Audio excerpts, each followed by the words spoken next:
बात होगी JCL Jhelum cricket league की। इसके चेयरमैन राजा ताहिर रज़ा, इसके प्रेसिडेंट जमील भट्टी और MD मतलूब गुज्जर। सईद उमर अब्बास की रिपोर्ट के मुताबिक इस लीग का सीज़न 4 का फाइनल और अवार्ड सेरेमनी 6 मार्च 2022 को मुकम्मल हुई।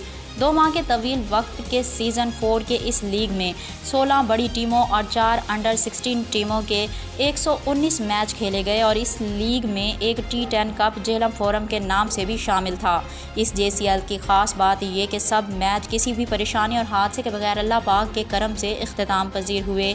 चैम्पियन टीम सुपर खराला क्रिकेट को जीत पर नकद 1 लाख रुपया और UK मेड ट्रॉफ़ी और भी बहुत सारे नकद इनामात, और रनर अप टीम को 50,000 नकद इनामात और UK मेड ट्रॉफ़ी और भी कुछ नकद इनामात दिए गए।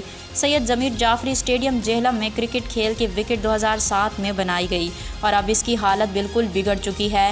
विकेट की बिगड़ती हुई सूरत हाल का मसला दरपेश था और तकरीबन 1,20,000 से लेकर 1,50,000 तक नई विकेट के अखराजात हैं।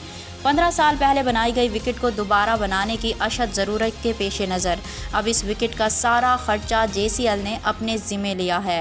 विकेट बनाने के लिए मट्टी नंदीपुर से आती है, जिसकी एक डंबर का खर्चा तकरीबन 1,20,000 के करीब है।